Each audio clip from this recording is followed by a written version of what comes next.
Good evening from Nepal, and good evening and namaskar from Nepal, and good afternoon in France. I'm Min Chatri, and I'm associated with Nepal Center for Disaster Management, and I'm also the chair of the TIEMS Paper Review Committee.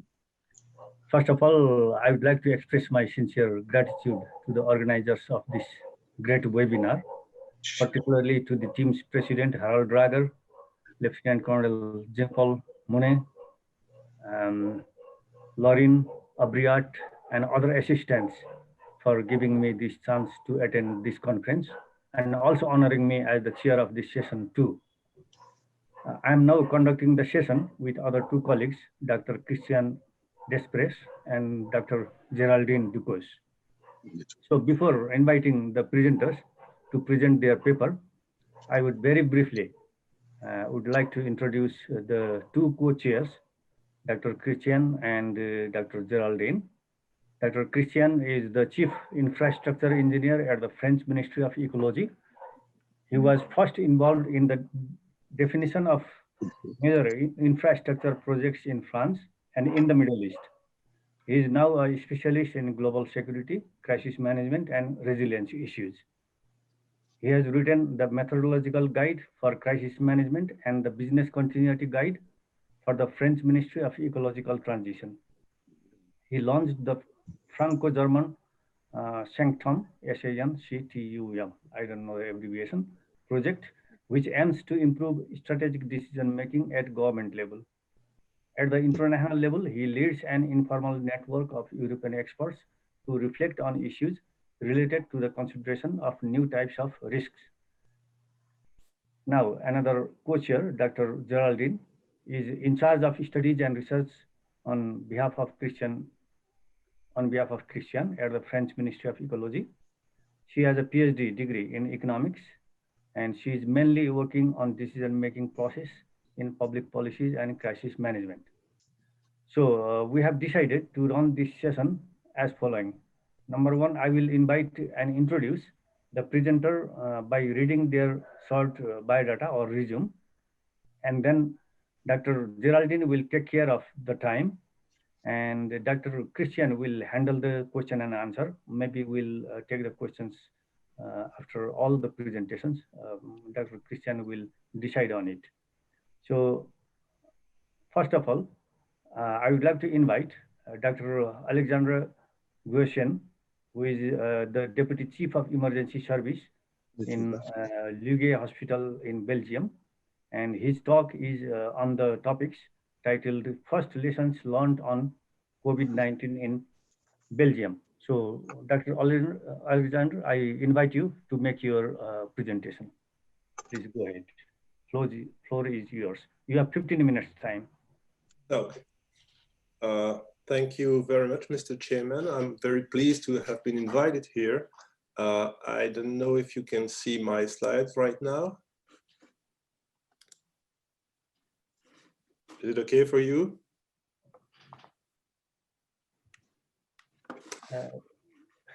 I can see the cover page. Just wait one sec. George, please, could you stop sharing your screen?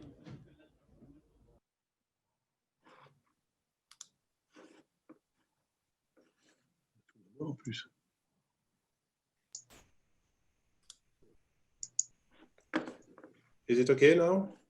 Okay, Alexander. Yeah, yes.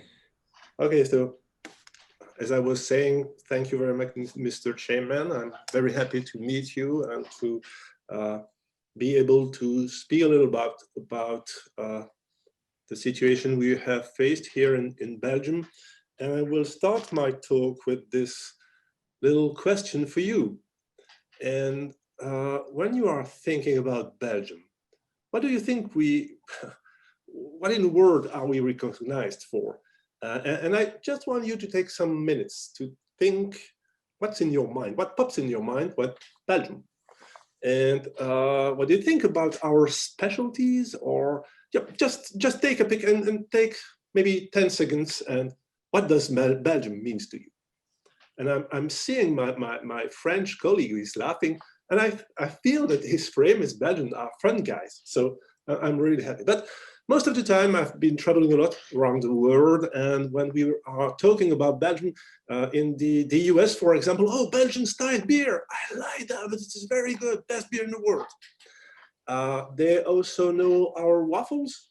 These are good waffles. And you can see a little picture of Brussels, which is the capital of our country, or the Belgian chocolate. And for example, Mr. Marc Coligny have just been appointed as the best chocolate maker in the world. And if you are a sports fan, you will recognize Justine Henin, who was won many times a great championship. Or if you like music, you will think about Toot Stillman. And if you are a little bit more on the economical or political point of view, you will think about the European government, who is located in Brussels. All of this is Belgium. But more recently, we have gained a little bit of, we have been recognized for something a little bit less. I mean, we can feel it as a shame for us when I got to meet this guy. He's a reporter for ABC News, and he came to my little city, Liège, because we had the highest contagious rate in the world. And I don't see Belgium as an underdeveloped state, and I feel that the quality of the healthcare system in Belgium is quite good, one of the best in the world. And so how could this happen? And one thing you have to know about me is that apart from being an emergency physician and a professor here in the university, I've been trained a little bit by some people who have worked on patient safety. And I had the opportunity to meet Jeffrey Cooper, who is the founder of the patient safety movement in the US. And I also have been trained to crisis resource management. And as you may know, crisis resource management has come from cockpit resource management. That is something that has been built after the Second World War. And it was about, how do we do team management? And it appears to me that this crisis has been a huge failure in crisis resource management. And part of it is that if you see the accident in industries or in the hospitals, most of these incidents do not come from technical problems. They mostly, 80% of them, are related to what we call human factor. And it's very interesting because human factor means you have to call for help early. And it means recognizing that there's a crisis. And I feel that, for example, at the first wave, we didn't recognize very early the crisis, not in Belgium, not in Europe. And then you have to anticipate and plan, know your environment, use the available information. I just let you take a little look at all these points who are building the best crisis resource management system. And I'm pretty sure that you will see some of these human factors that have failed in many and probably in most countries. And so the question is, what went wrong? And how could this happen? Not only the first wave, but the second wave. And now we're facing probably in some weeks a third wave. And was it preventable? And we know that it is preventable because we just have to take a look at Japan or South Korea. I've been there, and also in China. So China, it's not so much a democracy, so it's a little bit a different political system. But South Korea or Japan, these are countries that have managed the crisis, quite well, because what they did was to prevent the crisis. And to do this, everybody knows what has to be done. You have to test people, trace them, treat them, and isolate people who are contaminated. And I really like that publication that has been made by Thomas Peo. He's not even an healthcare professional. This guy is working on data. And if you haven't read it, you have to read this story of the hammer and the dance. So if you are not able to prevent the spread of the virus. So you will have to use the hammer. I mean, confinement, quarantine, and all these things that have major issues and problems for our societies. And because this is the only thing that you can do at that moment if you wanted your people to dance. And right now, China, they're now dancing. Japanese people dancing, South Korean people dancing. And we don't. We don't because, I mean, it has been the same. We didn't have any testing capacities. And it's not only about testing, it's also about screening, tracing, isolating. And those 3 points has been major failure in our country, but not only. So we were struck by the first wave, and then, you know, everybody knew that there probably was gonna happen that second wave. Well, not everybody, and I'm just kidding by using this picture, but maybe you recognized Didier Raoult, and maybe you do not recognize the guy who is in his left, and this guy was the captain of the Titanic. And this is all about, you know, rationalist denial. So every epidemic, it's one peak and then stop. It's finished. So it has to be finished. Well, it's not. My boat is totally capable of hitting an iceberg. So it cannot be hurt. And it is. So it has been a major problem for us, admitting that maybe there's something we don't know. And maybe this second wave is coming. Was it? I mean, did people at that time say it will come? Yes, they did. And the other thing I wanted to say is there's so much publications about, do we need to wear a mask or not? Do we need to do this or not? We need to have some kind of evidence. And if you haven't read the parachute study, I want you to read it, because it's about, is it really necessary to wait for having the results of randomized control study on the effect of the mask wearing? Yeah, maybe it is for, I mean, treatments that might have side effects, but I'm wearing a mask for 9 months now every day and still haven't seen any side effect of it. And all the people I'm working with, no problem. So back a little bit. And these guys, it's Geert Malenbergs and Kurt Barbe. These guys are Belgian guys. These are biostatisticians. And in July, they published that wonderful, I mean, waves. And they did say maybe this might come. And at that time, everybody was saying, an epidemic is just one wave. Nothing will happen after that. So there were, I mean, things being said that maybe this will come. And this is what happens, really. Rings a bell? Exactly the same curve. I mean, it's really, really impressive, because even in the dates, they were quite right. So these epidemiological models are useful. They should be used. And of course, it's not clear-cut like that, but we should take this information into our mind, saying, okay, we have to expect the unexpected, although it might be. And of course, it's not only about the new patient, no new incoming, it's also about patient being admitted into the intensive care unit or people dying. So the question is, what have we done between July and September? Well, not so much. And the thing is that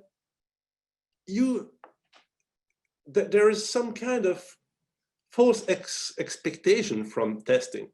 Testing is very important. Massive testing should be done, but it has no meaning if you don't do anything about it.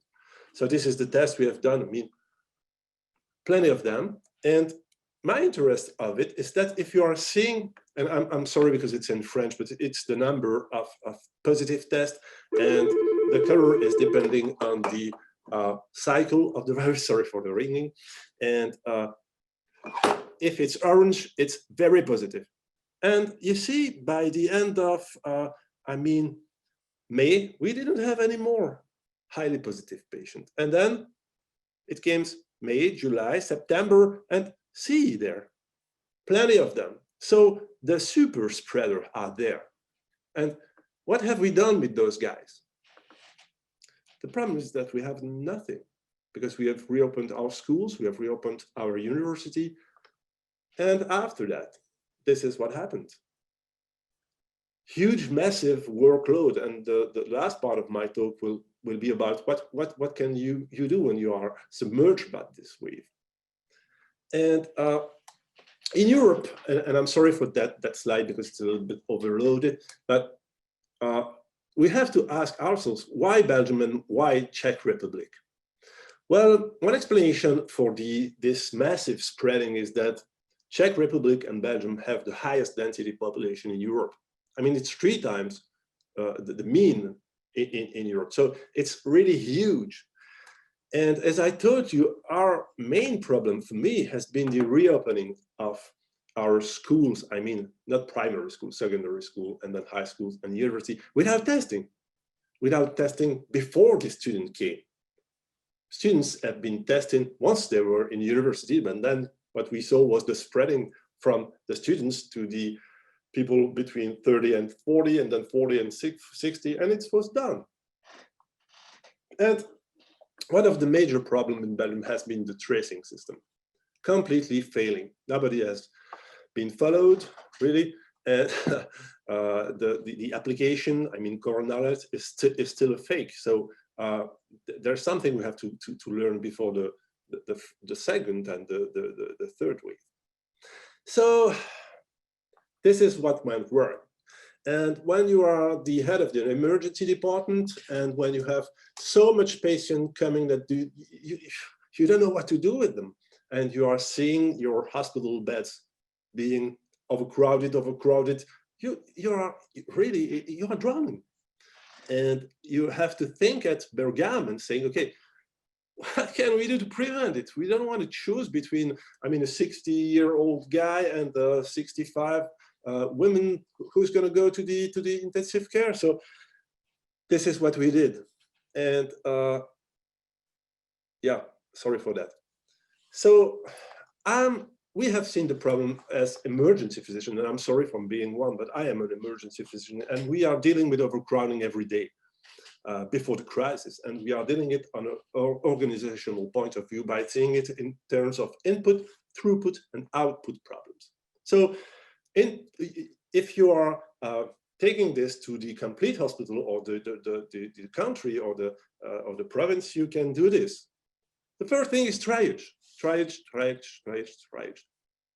Who is sick, who is not sick? Who is sick enough to be in the hospital or not in the hospital? And if in the hospital, in the ward, or in the intensive care.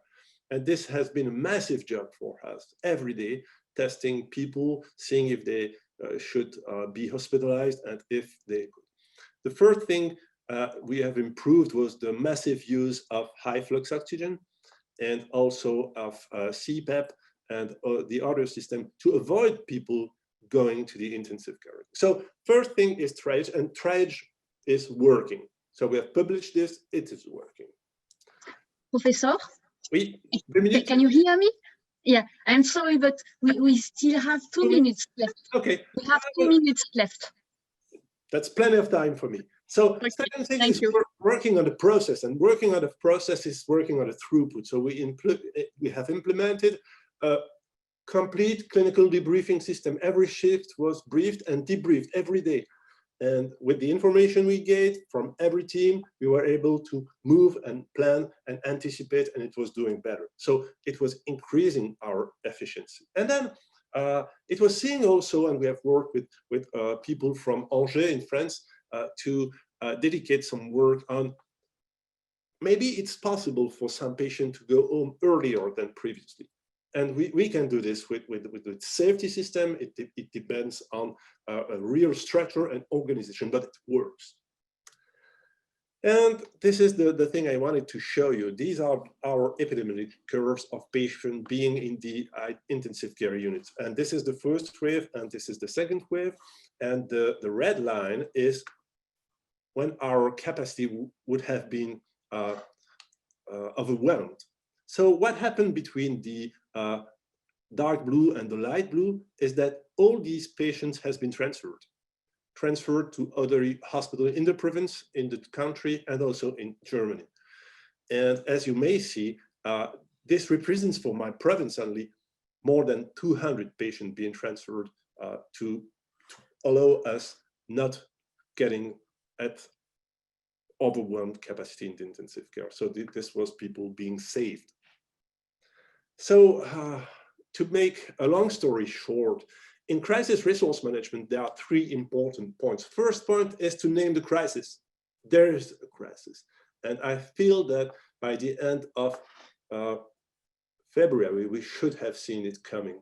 And it has been the same in September. We should have seen it coming since July. So name the crisis, there's a crisis. The second thing is that you have to claim for help and organize help. I mean, you have to have a team leader, you have to have good communication, you have to be aware of to monitorize the situation. And then you have to aim, I mean, give your teams some job to do, and these jobs must have been thought as being the most efficient as possible.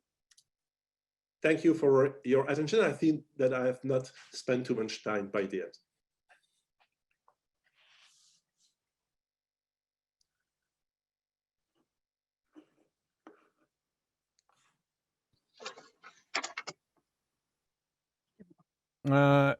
Min, please open your microphone. We cannot hear you. Sorry. Yeah. Okay. Thank you very much, Dr. Alexander, for your comprehensive, excellent presentation. So I think we will be handling the question and answer in the end, right, Geraldine? In the end? Okay. Yeah. Okay. If you So, prefer. Dr. Alexander, please wait for your questions. And now I'm going to invite the second speaker, Dr. Maros Lasinak. His title of his talk is Resilience of a Smart City. And I would very briefly introduce him. He is Maros Lasinak, who is from Slovakia, and he gained his PhD in 2019 at the University of Žilina, Slovakia, in the crisis management. In his dissertation thesis, he was dealing with resolving crisis phenomena within smart cities. In cooperation with Finnish city of Tampere representatives, his work described relations between smart and safe city concepts, and he also set up the scheme for methodological procedure for urban safety assessment and the implementation of the safe city concept. Currently, he works as a researcher at the University Science Park of the University of Žilina, where he continues his work on city systemization by describing the place of resilience within the city. So now, Dr. Maros, you have a 15 minutes time and the floor is yours. Please go ahead. Thank you for your introduction. So I will just share my screen. I hope you can see it well. So, hello everyone. So I'm Maros Lacinak, as I was already introduced, and I will present the poster named Resilience of Smart City. As you can see, there won't be many information about COVID-19 because we had to reduce the originally planned content. But if you are interested in resilience, I believe this might be interesting for you anyway. So let's get into it. In our research, we had studied thoughts and definitions of resilience from various sources, and we came to conclusion that the definition of resilience should be built around these keywords: absorption, adaptation, continual functionality, and recovery.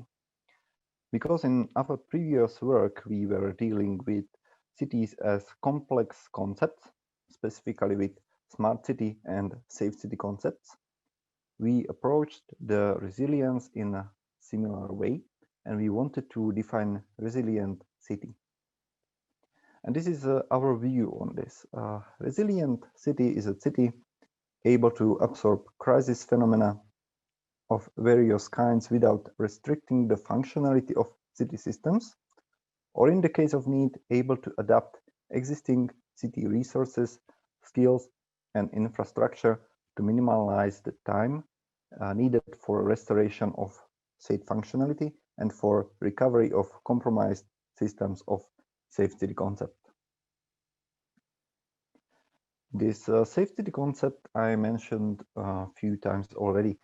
So let me just briefly introduce you our visualization of smart and safe city concepts and their systems. Here we depicted those two concepts as separate concepts with an intersection. This intersection is cross-sectional system, smart safety, and smart healthcare, and its aim is to enhance safety by the use of smart components. We wanted to identify a place of resilience within this systematization, and we found its place fully within a safe city concept, partially in smart city concept, and as well as the system of smart safety and smart healthcare. Resilience is cross-sectional, which means that we need to strive for resilience in every system of a city by the use of smart, but also conventional means. Which doesn't mean those ones should not be smart. Let's just differentiate smartness as conceptual term and smartness as general ability to effectively get the job done. More about this conceptualization, if anyone is interested, can be found in our paper on smart and safe city concept from this year. After deciding on how we will define the resilient city, another challenge was to set up a way of measuring resilience. There, the background was set up by OECD that already released its study on resilience indicators. This picture we can see is their work, and they also described the difference between direct and indirect measuring of resilience, which means direct can is a measurement of resilience from the past experiences, while the indirect measuring means measuring the indicators and expecting what do they do with our resilience towards the future. From the picture, we can see that they highlighted 4 drivers of resilience that are in line with 4 of our own systems in previously shown city systematization. However, there were another 3 systems to assess, and this is where we will pick up this line of thinking. We want to upgrade this way of resilience measuring so that we can measure resilience in not only 4 but all 7 previously identified systems of a safe city. Another important thing was to emphasize that from our point of view, the level of resilience does not represent how serious losses can crisis phenomena cause, but how many systems and functions of the city can crisis phenomena disable and for how long. And this we see as the difference between resilience and crisis management of the city. Recently, I got an impression that some resilience researchers do not fully understand the difference between managing risks and resilience. There is no real difference in their explanation of it, and it basically comes down to something like risk is an old word, resilience is new and cool. So let's talk about that one now.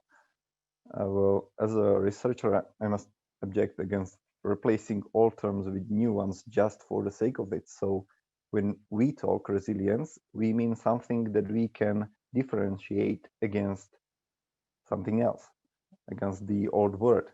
For example, crisis management, because that one is responsible for minimization of losses, right? And In our opinion, resilience has different goals. Moving on to the stakeholders, asking ourselves important questions: who cares? Our outputs should serve to some purpose and to some people, and we identified 3 stages: further research purpose, application purpose, and the usage.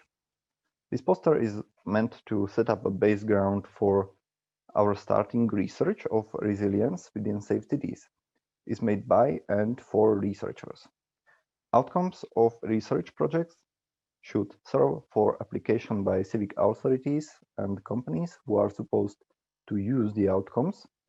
But at the end of the day, the final users of strong city resilience are city systems and their operators, and finally, citizens, tourists, and any civilians within the city. And we must not forget this final user. So to sum up this poster, we had raised these main research challenges that we want to deal with in our further study. And if anyone is interested in cooperation, our email addresses will be on the last slide. I had already mentioned that we aim to align methods of resilience measuring with our city systematization, based mainly but not only on the OECD study. For this purpose, we need to find relevant resilience indicators for every system of the city, as well as the tools of resilience that can positively and also negatively impact those indicators. One of the challenges that the cities have to care about now, more than ever before in Slovakia, is the challenge of keeping the COVID-19 pandemics at bay. It is testing hard the resilience of countries and cities, their ability to protect the health of citizens and the functions of safe city concept as a whole. From now on, cities will need to deal with these challenges in their safety strategies as well. And with this in mind, the final goal would be to create the methodological procedure of building and strengthening the resilience of cities, similarly to the methodological procedure for urban safety assessment and the implementation of the safe city concept that was the result of our previous studies of the safe city concept. By alignment of the understanding of resilience with current understanding of the city, that we can create measurement tool and strategies for city development where smart and safe cities will be built along with resilience of every system in mind. So I'm getting to the end of presentation, and these are the main references we used so far. I also added the website that was created solely because of the COVID-19 crisis to give citizens needed information and overview about the situation. It is available with basic information given in English as well, and except for numbers and graphs, under the second link there are summarized currently applicable measures.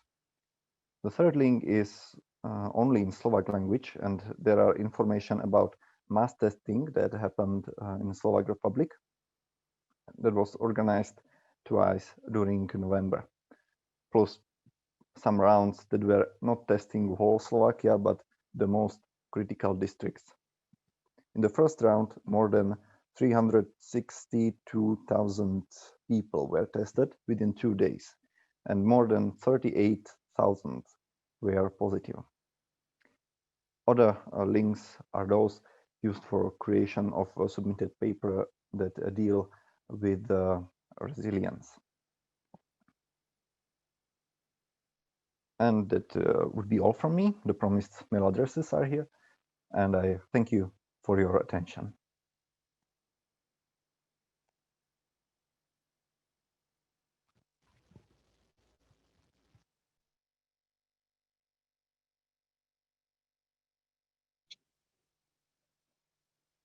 The time is perfect for me. Thank you, I tried.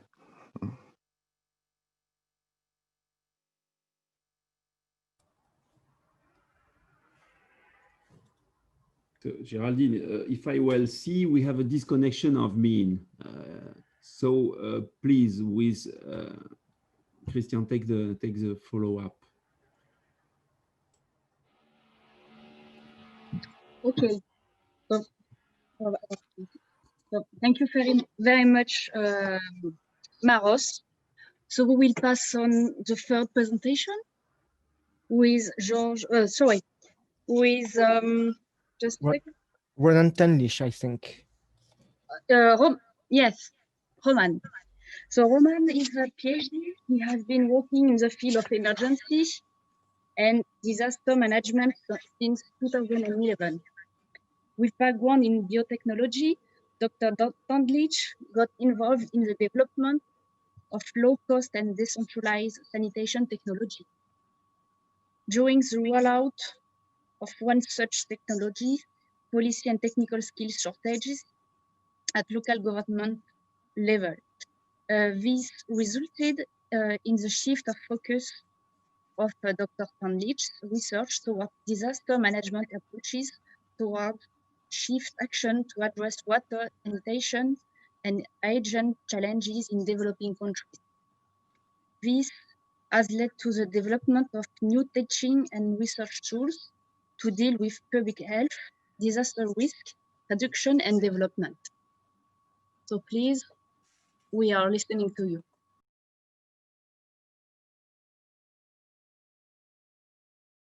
Thank you. I apologize. I'm very sorry. My internet all of a sudden went down. So I apologize for that. So now I think Roman was well introduced, I guess, I believe. Now I'm going to call upon Professor Dr. George Markowski. The title of his presentation is Modeling and Battling COVID-19. Dr. George Markowski received his BA in mathematics from Columbia University and his MA and PhD is in mathematics from Harvard University. He spent 10 years at the IBM Thomas J. Watson Research Center before going to the University of Maine, where he served as the chair of the computer science department on multiple occasions.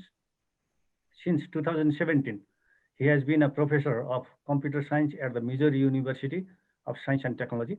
At present, he is the associate chair for graduate studies. He is interested in the application of computers to social problems and emergency management. He is also the president of the USA chapter of TIEMS. Okay, Professor George, floor is yours. Please go ahead. Well, thank you. For me, it's good morning. So I want to get going. I have a lot of slides. So the goal of this talk is to introduce you to a basic model used to model epidemics. As you know, you can't get very far without people talking about some model predicting this or that.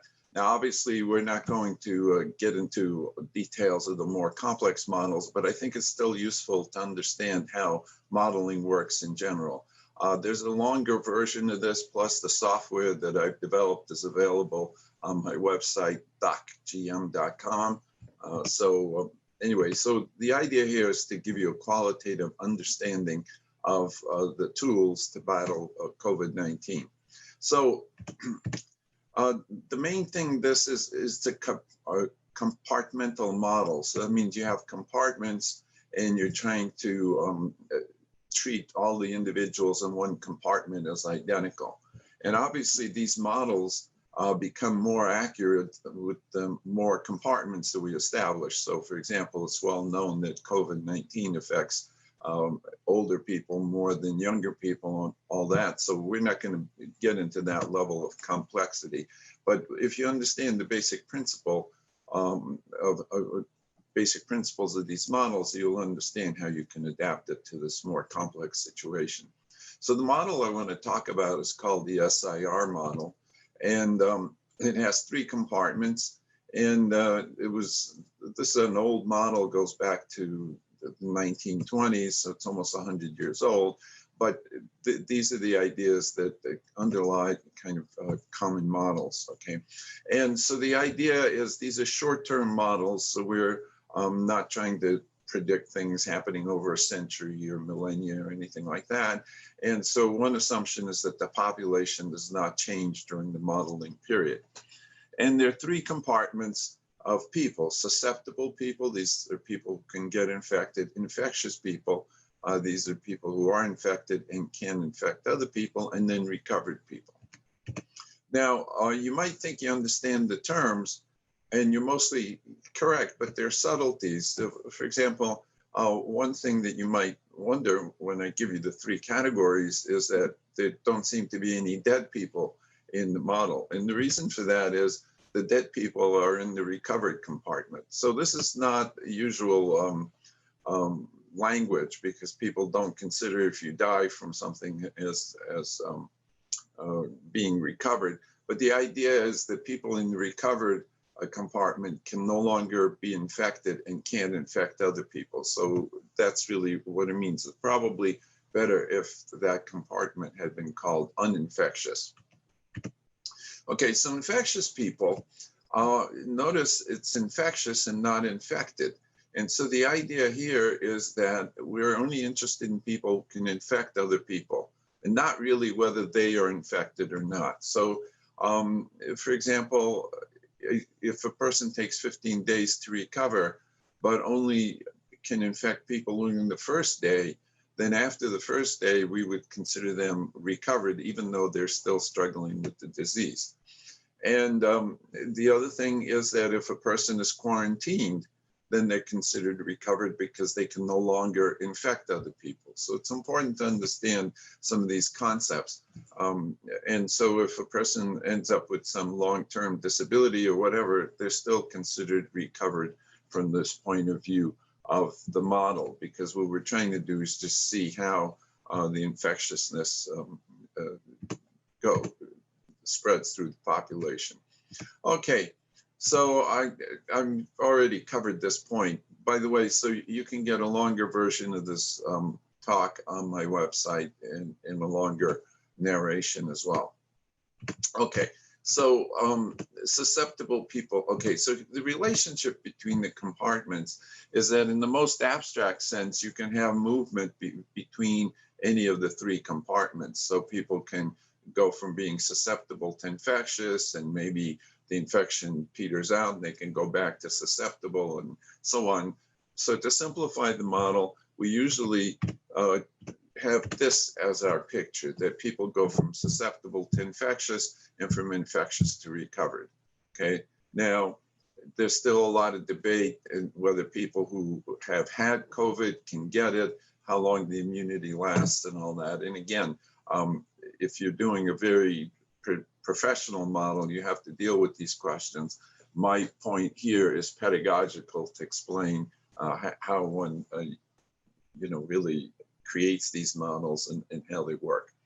Okay, so obviously you're going to get some equations to get this going. So if we assume that the population doesn't change and we have n people, then the first equation that you write is the number of susceptible people plus the number of infectious people plus the number of recovered people is n. Okay, and I've already covered what we mean by the term recovered, so I won't repeat that.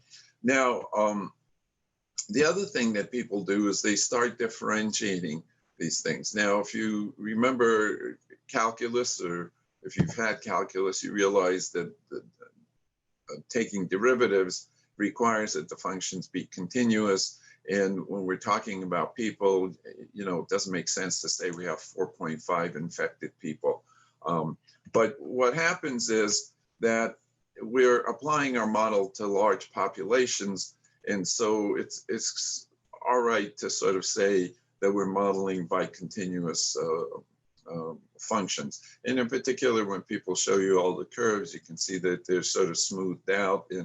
And so it's not a big stretch to use these kinds of techniques, even though technically you might object. The other thing is that these models do work, and they have very good agreement between the predictions. So the first thing that happens is that you differentiate the variables. Now, why do you differentiate? Differentiation talks about how things change, the rate of change. And that's what we're really interested is, how does the rate of infection change? How does the number of recovered people change? So we're going to make everything functions of time. And so if you differentiate both sides of this equation, you get that the rates of change in the three different compartments, if you add them up, you get 0 because the derivative of a constant is 0, right? The rate of change of a constant is 0. Okay, so that means that once you understand how 2 of the compartments change, you automatically know how the third one changes as well. So if you write these equations, which I don't have time to get into, but it turns out that the recovered rate is a constant times the number of infectious people, because what we're basically assuming is that everybody who's infectious is infectious for D days. So every, so 1 out of D of the infectious people become recovered. That's the first equation. And the second equation is roughly estimating how often people get infected. And so the number B is the probability of being infected from a contact. If you come in contact with a person, you're assuming there's, say, 1% chance or 2% chance you get infected. Again, this is an oversimplification because we know from a particular contact, whether you get infected or not depends on how long you're in proximity with the person, how close you are. And then C is the number of contacts per day. And it seems pretty reasonable that if you have more contacts in a day, your infection rate, your chance of being infected increases. And so in my bigger paper, I explain why these equations are. And once you have these 2 rates, then you can see that the third rate has to balance out these 2 so that the sum of the 3 derivatives is 0. All right. Now, the other problem with these, there is one little problem with these equations, because if you look at this, you notice that there's an n here, and the n is the population. And so if you use the equations in this form, you have the problem that the equation depends on the size of the population that you're dealing with. Ideally, you want to kind of not have to deal and say, well, here's a model for a country with 20 million people. Here's a model of a country with 5 million people. Here's a model for a country with 500 million people. So what we do is we want to make a universal set of equations. And it turns out that what we do is we divide all the variables by the population so that they now become proportions. So instead of capital S of T being the number of susceptible people, small s of T is the ratio of what percentage of the population are susceptible. Well, if you make this algebraic substitution, then you notice you get the 3 equations and you rewrite them, you notice that n completely disappears. So now you have a set of equations that's universal. It no longer applies to just one population. And so you can go ahead. And so now when you look at these equations, people talk about flattening the curve. So what does that mean?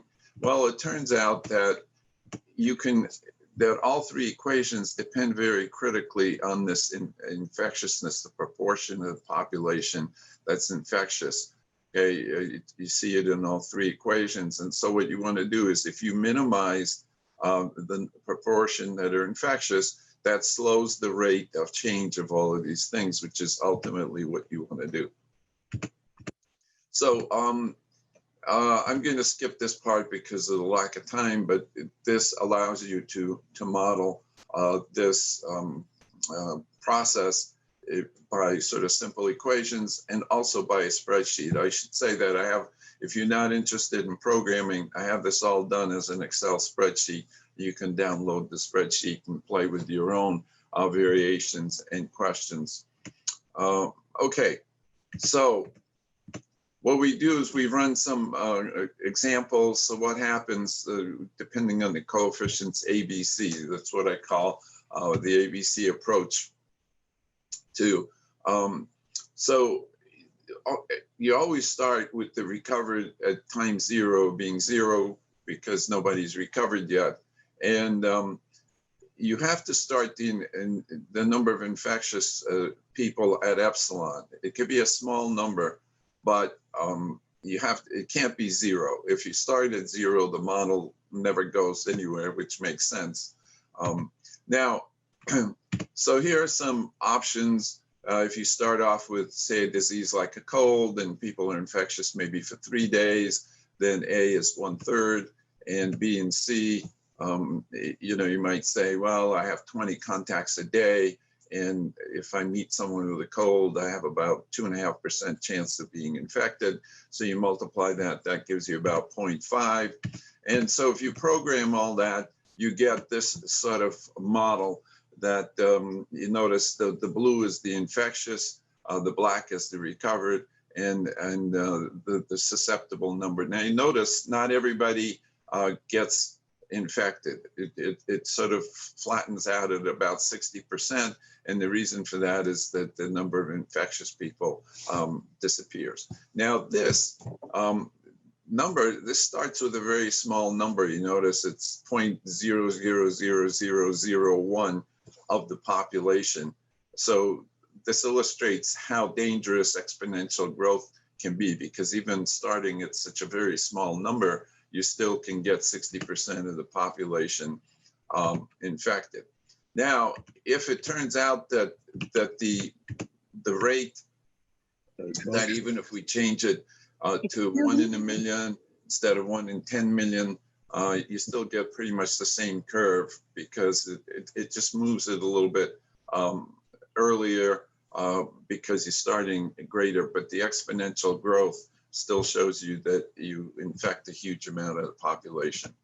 Now, if people are infectious for more days, so that only 1/14, so if people are infectious for 14 days instead of 3 days, you get this curve. Okay, and now you notice that everybody ends up getting infected. And again, this just sort of shows you the great sensitivity to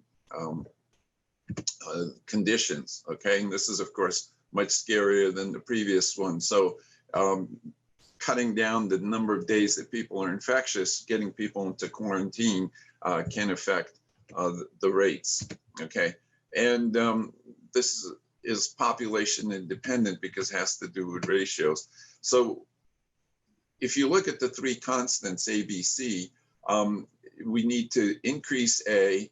So that means we have to decrease D, the number of days people are infectious, decrease B, which is the infectiousness rate, and decrease C, which is the number of people you contact. So this gives you all the strategies that we've been following. You know, you quarantine people. That's what decreases the number of days that they're out there being infectious. You do social distancing, and you reduce the number of contacts, and you sort of keep your distance, wear masks, all that sort of stuff shows up directly in this model. And can you hear me? Yeah. Excuse me, but to interrupt you, but the time flies and you have 2 minutes. Okay, I'll wrap it up. So let me just skip a little bit. This shows you how you can reduce the curve very quickly if you reduce these constants. And then one of the things that you can also see is that you can start out normally kind of without any controls, but then you impose controls very early. You can see you still get a pretty good result. And if you delay a little bit, even if you do mitigate the strategy, you kind of lose control of the model. That's shown here. After just 20 days before you apply the lockdown, you get a very different result. And lack of speed kills. You can also see that if you sort of start out, then reopen prematurely, you again get a bad result. So you have to do the reopening very carefully. So this model shows how these constants are important. It shows you that you can make a lot of progress by the sorts of strategies that people have been stressing, but of course you have to adhere to them. And the model also shows that if you kind of deviate even a little, if you take too long to apply these things, you can easily lose control of the pandemic. So lack of speed kills. And so it's an exponential process. And now I think I'll stop here because the next point is actually matching the model to data. And these models have a lot of verification has been done on them, and they're very important tools in fighting the pandemic. So thank you. Okay, thank you, Professor George, for your in-depth research and modeling. It was very good indeed. So now I would like to call upon Lieutenant Colonel Jean-Paul Monet.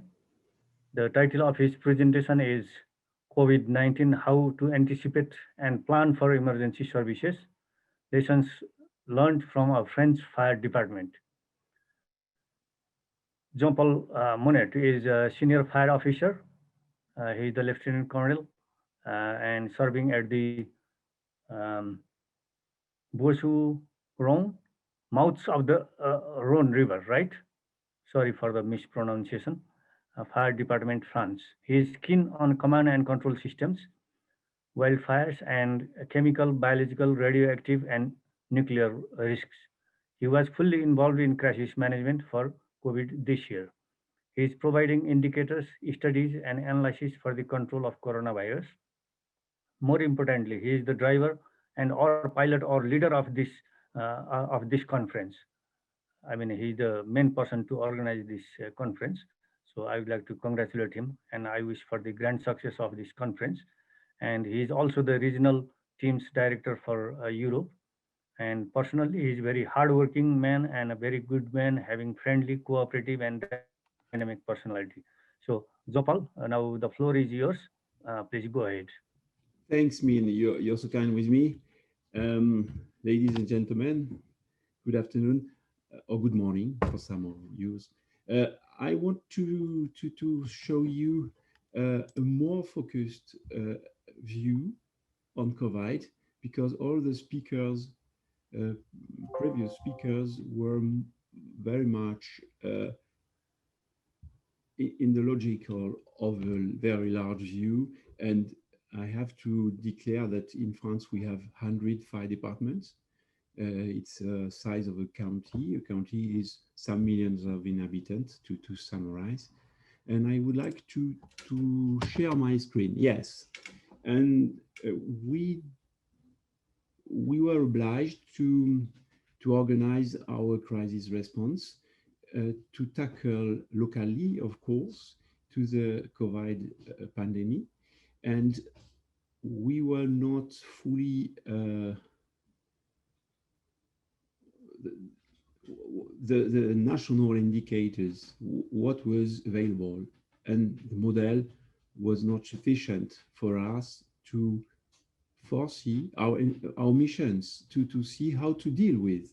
So we built a crisis room, if you want, a crisis organization since January to be more precise. Then we, with the intensity of the epidemic emerging, we of course the crisis room had a weekly meeting, and we then have a daily meeting. So it's a whole team working for what we call anticipation, but it is what American people could call planning as well.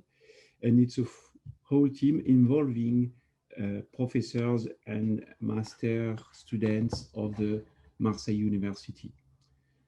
So I want to give a special tribute to this team, of course. Then what I want to say is that I was yesterday by my old aunt, is 83 years old for a visit. And she told me, you know, Jean-Paul, when we were in the Second World War, we knew that our fighters, our soldiers, knew and saw the enemy. But this enemy of COVID is totally invisible. And that is what led us to be unstable with that. That was very, very interesting remark because, of course, what was our problem? It was not the real invisibility of the coronavirus itself, but also the lack of real modelization systems and also the lack of relevant indicators. So that's the story of what we did in our fire department to try to follow and to anticipate this crisis. So of course, they were the basic ones: incidence, prevalence, and mortality, lethality. Our big issue was that all these parameters, these indicators are defined. I'm sorry, Jean-Paul Monet, could you speak louder, please? Oh yes, I can move closer to my mic. Yes, thank you very much. Excuse me. So I said that these basic indicators were not so relevant because they have been built to follow some epidemic, of course, but usually it's more easy when you have an identification of the affected person by symptoms. If it's possible to identify this an illness, disease with symptoms, everything is more simple. The problem of COVID was that it needed, of course, testing, and there was not enough test reagent at the first phase of the epidemic. So it means that all these basic indicators were not reliable, to be honest, and they were not so much interesting for a fire department. Mortality, lethality was very important, referring either to the population, either to the affected person. They were interesting, but as well, not so relevant for our day-to-day business. And that was honestly the same for an hospital, because for an hospital, what is important? It's important to know how much the bed's occupancy is the bed's occupancy toll is high or not, and how it will evolve. And that's very important, of course, with ICU beds, because it's the key indicator for an hospital. And for us, fire department, the key indicator was to answer to the question, if we will be able to respond to the transportation need, because fire departments in France, you know, do emergency rescue and transportation of infected persons. It's not our core business because we are more oriented to real emergencies, but in the case of this crisis, we of course did this job, not fully because we also had private ambulances, but we were fully involved in the transportation as well. So what did we do? Because we had a boss who, at the first day of the lockdown in March, asked us this memorable and terrible question: please say me when will be the peak and how big will it be? And that was totally impossible to answer to it. So we began in monitoring the basics, let's say the incidence in Italy, because Italy was a little bit earlier as we were. So it could be a good model to compare, because our feeling was that Italian people was, on a sociological point of view, similar to French ones, and also the hospital and the health model was not so far from France. So we didn't have a large choice when we were at the 20th of March, we didn't have a large choice. So we monitor very clearly the incidents in Italy, then quickly in Lombardy, because Lombardy was, as Mrs. Cavallini showed this morning, it was a place where the epidemic strikes at the highest level. So we monitor clearly Italy, and fortunately, when we were at the 25th of March, we saw that there was a small decreasement in Italy incidence. So we estimate that it was probably the peak, and we wrote to our boss that this indicator could say that transferring these ideas to France, the peak will be the next week for us. And we were lucky because it was true. How did we account? We do the account very simply in monitoring the number of days after the emerging of the epidemic.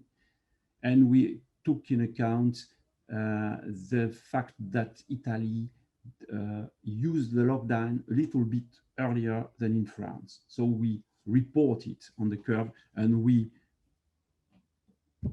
give this appreciation, this approach to our boss, saying the peak will be probably in our country and in our county next week. Next week was the first week of April. Unfortunately, we were totally in the good way, but we wanted to go a little bit further, and we moved rapidly to the hospital bed occupancy, because we were, of course, thinking that if there are many persons in hospital, it means that the epidemic is hard.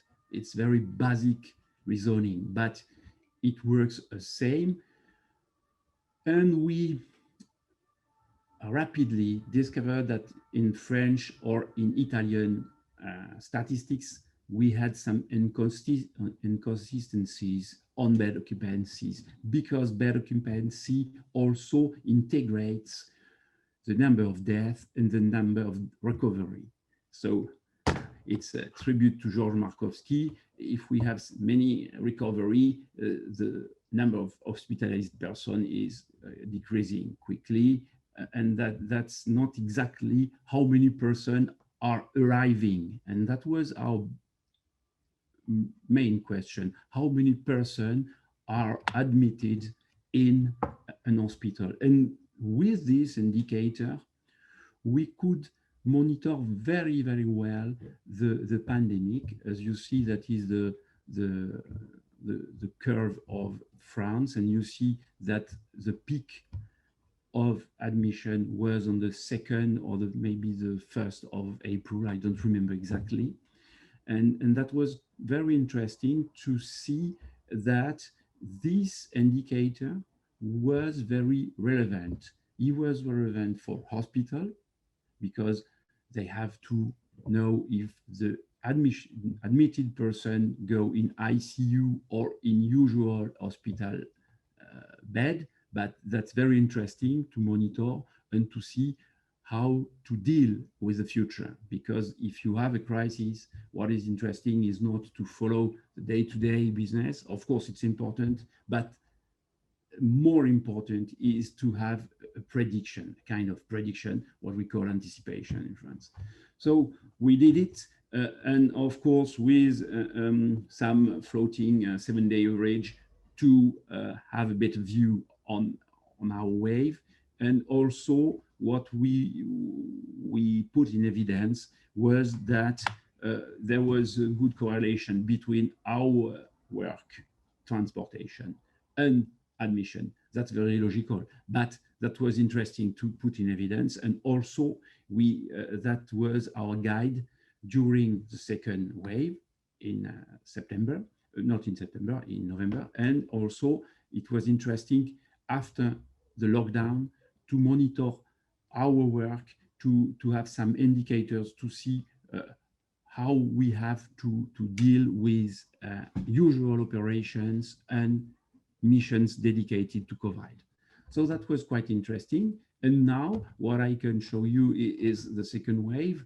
It was interesting that to notice that in August, we had a better view on incidents, because at this period in France, we have an accident of testing.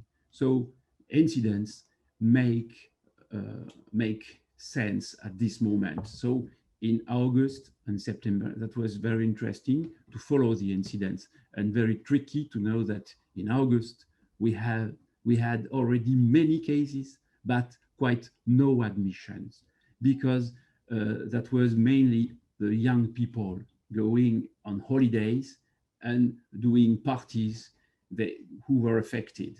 And that was a little bit tricky, because we knew that we had many cases, but not so much admissions. And afterwards, I moved to admissions. You see that eventually, when the autumn came, and when these young people came to the houses to see the grandfathers, for example, some of them were probably super spreaders, and we had eventually at the beginning of November this second wave. So what you see is that the second wave in France, due to lockdown, was a little bit lower, but in our country it was higher. The second wave was higher and larger than in March, April. So I don't want to be too long, but what I want to say in conclusion, it's very important to have a dashboard. Of course, it's impossible to find one indicator who means everything. If you want to have sense, you must have a dashboard, and in this dashboard, you must have something to follow and anticipate your key element. And of course, key elements are different regarding to the service. For an hospital, it's different key elements than for fire departments.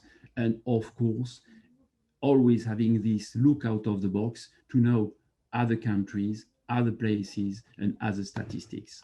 So that's all. That's all I want to say. I don't want to be too long, because it's a long story to be shortly evoked. Thank you very much to everybody. Okay, thank you very much, Jean-Paul, for your wonderful presentation. So now we are going to ask Mary for her presentation. I think this is last but not the least. After this, we will handle the question and answer session by Dr. Christian. So Miss Marie Bossard will talk on what makes hospital staff ready to manage the COVID-19 pandemic, a psychosocial approach. And I'm going to introduce her very briefly. She is a PhD student in psychology, specialized in social health psychology. Her advisors are Professor Jules Duscher, who is the professor in science of risk, and Karin Weiss. She is the professor in social psychology as well. And Mary Bossard is working at the LS School of Mines. She is working since 2018 on preparedness of hospital workers to the sanitary crisis. Given the current sanitary context, she has carried out more specific intensive studies on COVID-19. In her presentation, she is going to talk about perception of hospital workers about their preparation for COVID-19 just before the first wave. Okay, Mary, the floor is yours. Please go ahead. Hello, thank you to give me the opportunity to present my research and your kind introduction.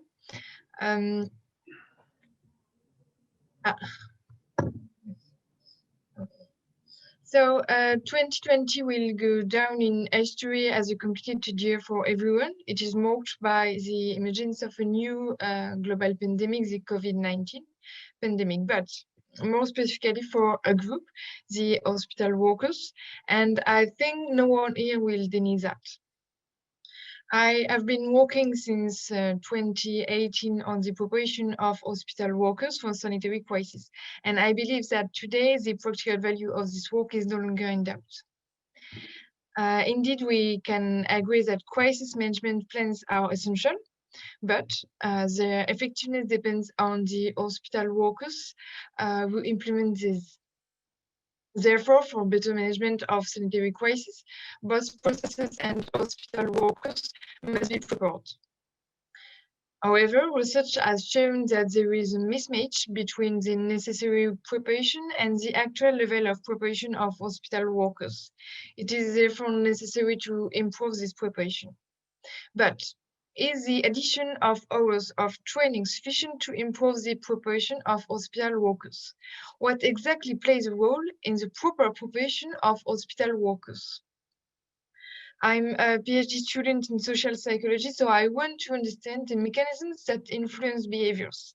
And for that, I'm interested in the feeling of being ready. However, preparation is poorly documented with a psychosocial angle. I need to define a few concepts in my thesis. I differentiate the perception of preparedness and the readiness perception. Declared preparedness refers to declaring that one has had preparation behavior, and the perception of preparedness refers to think that preparation behaviors are sufficient to manage sanitary crisis. And the readiness perception refers to the belief that one is ready to manage a sanitary crisis. The difference is subtle, but it is crucial because individuals may think that they have enough preparedness behaviors, but still feel that they are not ready. And conversely, they may think that they have not enough preparedness behaviors, but still feel that they are ready. Also, individuals may report having participated in preparedness training, but they may not feel sufficiently prepared or ready to manage a crisis. I have seen this different focus from all over France from January 2019 to July 2019 about sanitary crisis preparation. I would like to talk to you about another study carried out just before COVID-19. The main objective of the study is to explore hospital staff readiness perception to manage the sanitary crisis upcoming and explore factors that influence it. We also aim to propose a method for collecting and analyzing information and produce a set of guidelines. To meet this objective, a survey with 95 items on the perception of preparedness for sanitary crisis was broadcast. Today, I will talk only about the results for preparation for COVID-19.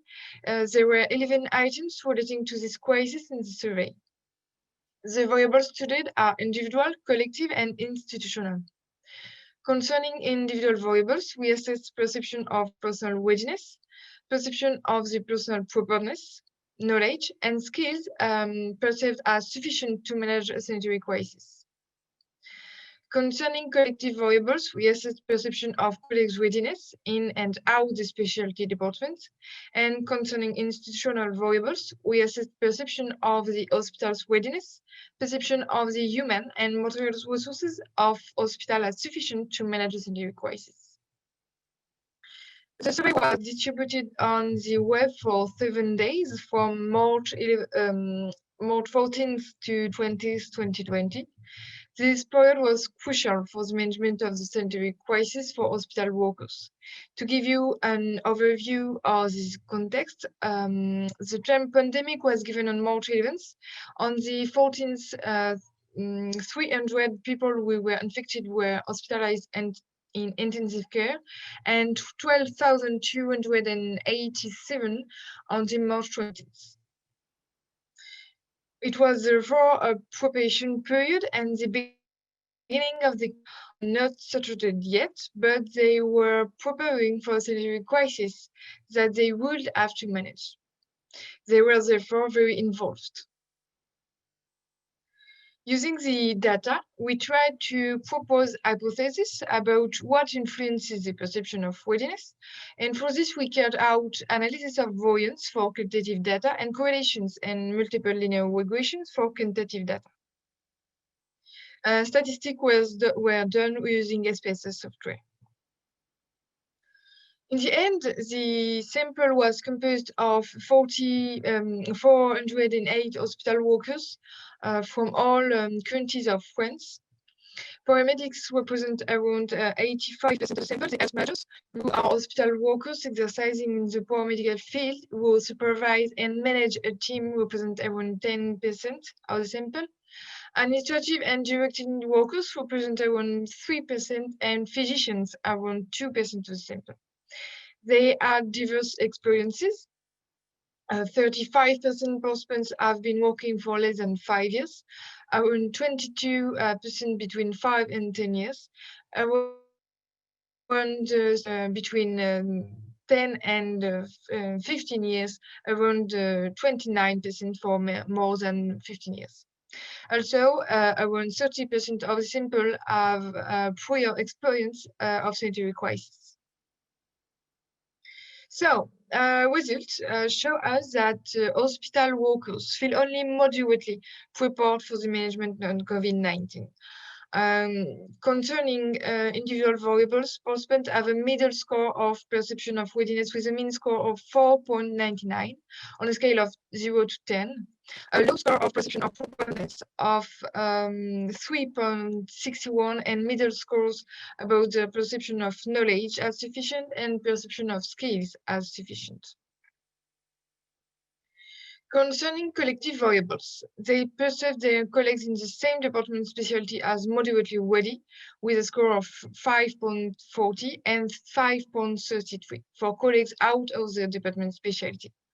But these scores are higher than their own perception of their readiness.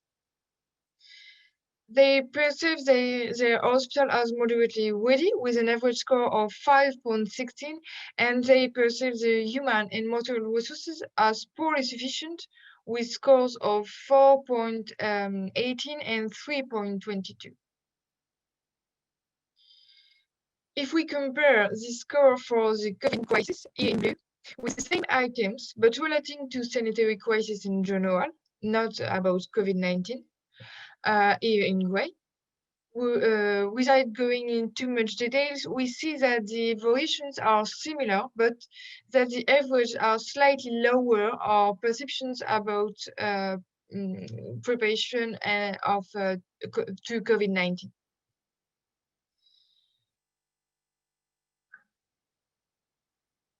The results show that several variables are linked with the perception of readiness for COVID-19. For example, experience. Professional experience, having experience of previous crisis, age, and previous preparation behaviors. For example, having participated in a simulated crisis, having participated in a feedback session, having read the hospital plan, and having asked for information from hospital reference.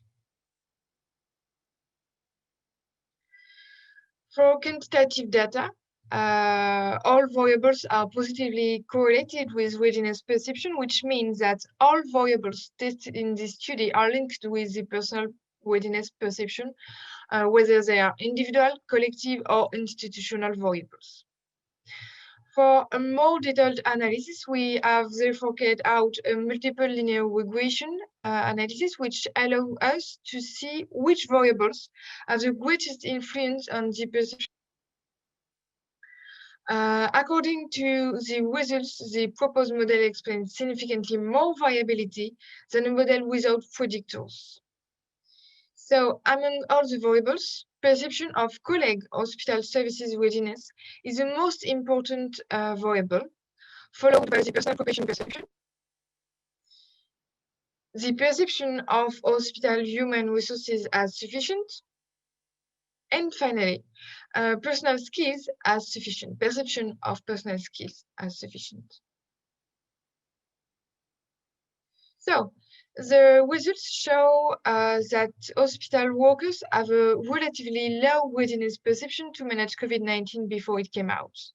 And according to our results, there are no significant differences according to profession. This suggests that this average score concerns all hospital workers in the same way. It is therefore necessary to adapt the preparation of hospital staff to improve this perception. However, this result shows that this perception is influenced by individual. The perception of being prepared, the perception that themselves have sufficient skills to manage COVID-19, and individual experience, direct and indirect, and collective variables. The perception of readiness collects from the same specialty departments, and the perception that the hospital has enough staff. So this result shows that personal preparedness is not enough to feel ready. There are other essential variables. This study shows that the perception of personal readiness is a complex process, which deserves a psychosocial study combining individual and collective variables. Technically, this result suggests that further research have to study more complex psychological variables to understand what else influences this feeling, such as feelings of self-efficacy or the perceived effectiveness of preparation. The exploratory dimension of the study does not allow for a detailed analysis of the mechanisms related to the perception of personal readiness, but it does provide a promising first step in the study of this process, suggesting that preparation alone is only partly responsible for the feeling of being ready. For practice, these results suggest that the preparation must therefore be based on the collective and not only on the individual way, by presenting, for example, the efficiency of the hospital and the teams into the training courses, or by strengthening the sense of collective effectiveness as well as the sense of belonging. The results suggest that the preparation actions that most influence the feeling of being ready are participation in simulation exercise and feedback sessions. They must therefore be used as a priority. In any case, the international context shows that it is essential to continue this research, and we will continue to trust hospital workers, and we will try to help them as we can. Thank you for your kind attention, and I'm ready to have some questions. Okay, thank you very much, Mari, for your wonderful presentation. Now, I would like to request Dr. Christian to handle the question and answer session. I think we have enough time for question and answer, and there are some questions in the chat box also, like will the third wave came, and there is one question from Harald Drager to Professor George. Alexander Giesen. We will start with Alexander Giesen, Yeah. isn't it? Please. Yes. Yes, Alexander, you're focused on the situation in your country, which is normal. Each country has its own particularity facing this disease. There was, for instance, an important difference between France and Germany about the figure of the disease, especially concerning the death. Belgium is in between France and Germany. So does Belgium looks more like French or like Germany during this disease treatment? Well, I feel that we have been much more like France than Germany. I'm not always comfortable speaking of death and COVID-19 because, as you know, it's very difficult to truly know if people have died from COVID or was it a cofactor. And the only way you can analyze this data is by looking back at the years later and see if there's an increase in mortality. But it's so complex because there also has been a decrease in mortality in some diseases. I mean, polytrauma patients during confinement, they were known, and also many measures that we have taken. I mean, hygiene measures have decreased. For example, viral transmission and flu and bronchiolitis. So I feel that the response to the crisis has been much more like France in Belgium than Germany, because I think that German people have two major differences. First of all, they have been able to sell a system of tracing that is quite efficient, massive testing. And as you know, Germany has a number of ICU beds that is the highest in Europe. And the number of beds in Belgium, I mean, intensive care beds, it is much more like France. So yeah, that's my feeling of it, is that also I feel that the behavior of the people outside the hospital is much more the same in Belgium and in France, rather than German people that are, for them, I mean, it's about the constant ethical dilemma. What kind of personal freedom am I able to release for the gain of the whole population? And Belgian guys are not so much, particularly in the south of the country.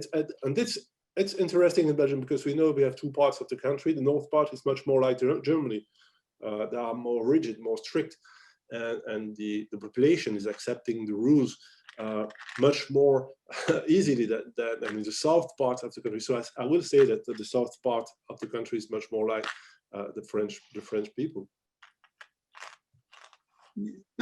Yes, your explanation are complete. Yes, that's right. Can I ask just a question about your feeling about the situation in Sweden? Well, I feel that, you know, this is a very complex problem. Most of it is that you can compare Sweden. I mean, so what we all know now is that this idea of the immunity that the population could get by letting the virus spread is just a fake. It doesn't work. And Sweden, this is the evidence. So I don't remember the name, but so behaving like that is very complex. So Sweden is very different from France, very different from Belgium also, due to their quality of the healthcare system, nothing to do with us. So I feel that we have to compare much more Sweden with Denmark or Norway, and maybe these regions that have not behaved the same. And I'm not so sure that the results the Sweden people have gained are so good. I feel that's what they're saying also. No. Yes. What I think that there was 3 phases in Sweden. At the very beginning, the situation was almost the same than in the other country. That terrible, but no lockdown. And so the people, it seemed that the situation was better because they had the same result, but without the constraint. Then the situation becomes a bit better at the beginning of the second phase. It seems that there was no second phase in Sweden, and now the situation is now bad. And the authority wonder if they do not have to lock down. But maybe you have better information than me. No, my daughter lived in Sweden, so for a long time, so I know that country. But no, what I think is that we have to have that kind of reflection about what is a lockdown. And in many countries, lockdown has been a letdown. So if you are thinking of Swedish people, those people, you don't have to ask them to do a lockdown. They are much more aware of what it is to simple social distancing. So the culture is very different. And my problem, my thinking is that in our countries, the lockdown has been the only options we could take, and it's a bad option. I mean, this should be a clever lockdown. This should be a partial lockdown, and think about what we are going to do when we are see what happened in the US, and I feel that Professor Markowski could speak about the effect of Thanksgiving. And if you are relieving the pressure without authorizing people behave safely by screening, testing, and knowing if you are positive or not. So confinement, lockdown is a letdown. Yes, but I know, And, I know. and it's the only option. It is terrible. Yes, and it has second effect, psychological effect. Horrible. Yeah. And after a lockdown, the question is how to get out from the lockdown without. Of course, for me, it's the only good question. So you have done the lockdown because you couldn't do anything else. So how are you relieving the pressure and make it? I mean, there are simple things that we know now. I mean, is it reopening the churches for Christmas? Or is it a good idea? I don't know. I'm not so sure. And yeah, for the psychological effect, it's a good idea. But it's also, you know, may we reopen the offices, and yeah, probably it's possible if you're doing this with reason, wearing mask and all these stuffs. So it's very complex because for most of the population, they do not understand anything about what we are doing, what the government is doing. And it's the same in France, I think. The lockdown is to stop the life, to prevent the death. Yeah. So I have, we could discuss a long time, but I have two questions from the floor. Oh, okay. That's question from the floor. How long do you think the pandemic will still last? So, you know, I don't know. This is the most difficult sentence to say. I really don't know. And nobody knows. Because it depends on so much things, the vaccine or not, how the people will respect the rules. So I feel that at this time, nobody can answer that. Yes, for myself, I made comparison with the flu from 1918 and 1920. There was 3 phases. There was those 3 phases separate from 6 months.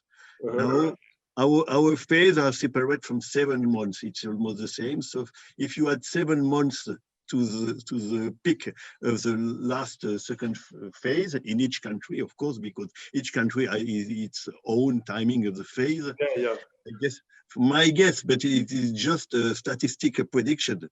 That's why I'm so interested by modeling and knowing what would be the best and the worst option we have. And you know, seeing by time how the situation is evolving and refitting the model to the situation is very important because it helps us taking actions for the next weeks. So that was the second question you give me. The second question, so about does a third wave will happen? That was a question from the floor.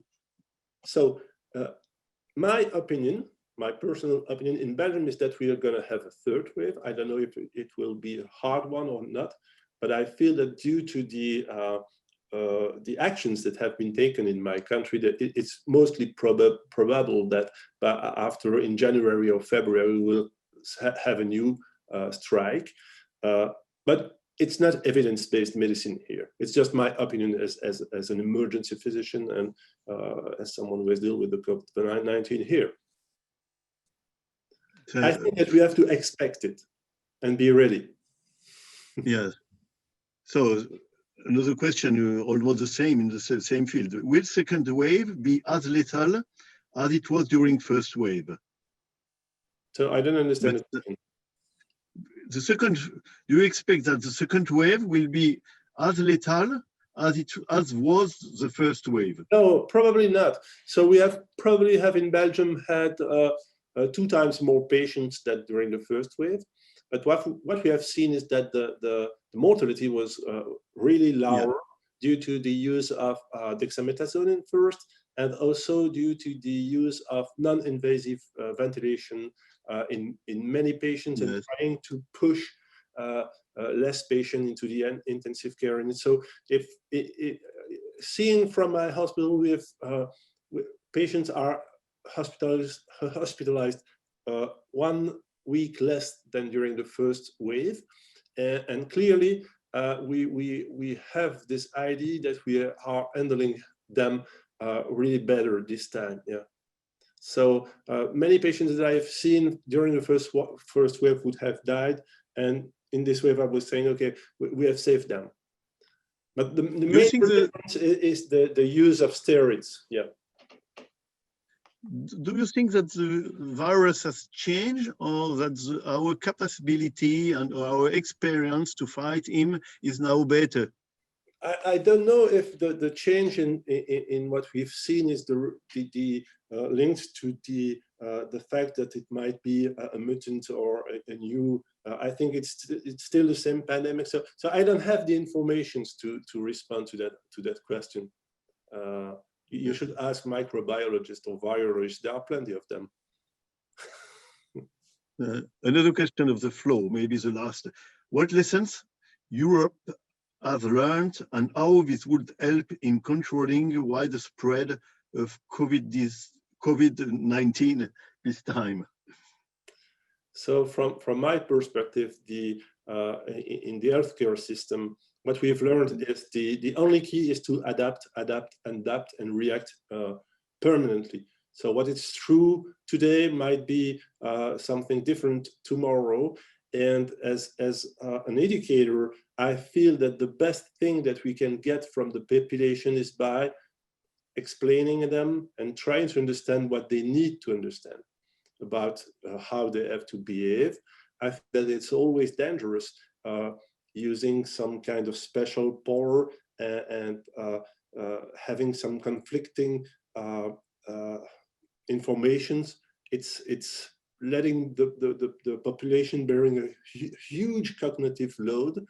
And I feel that it's very important to make consider population as, there has been very moving patient education. So I feel that we have to make population education so they understand why we are doing this.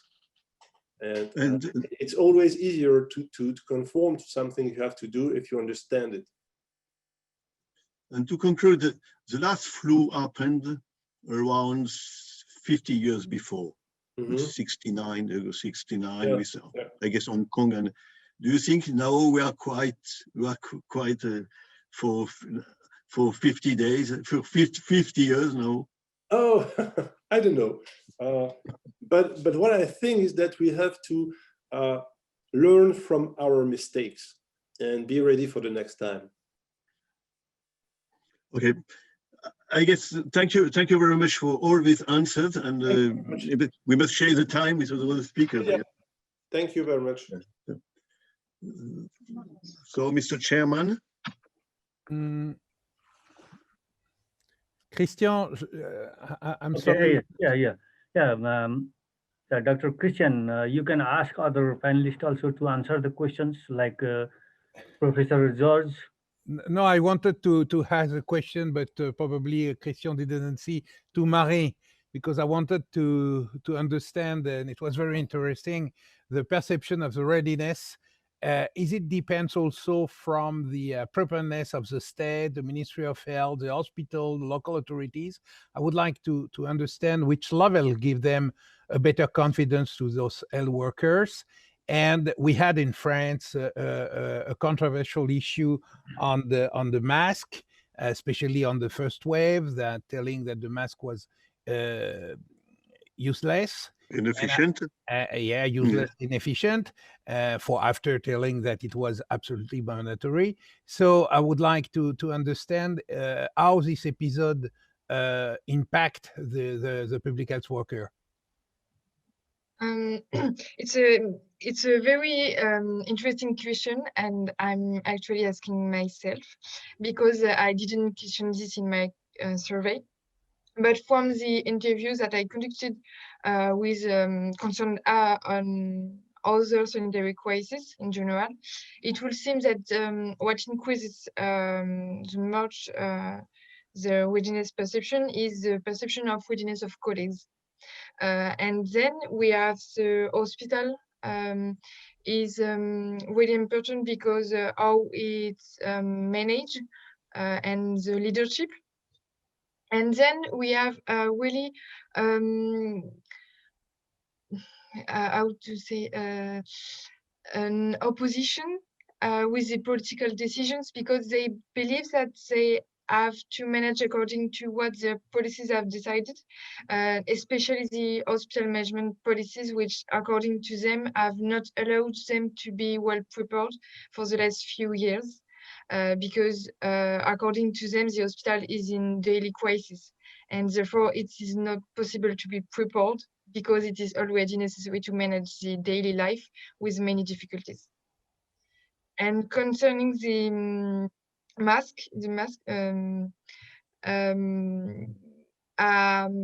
I don't have any scientifically substantial answers.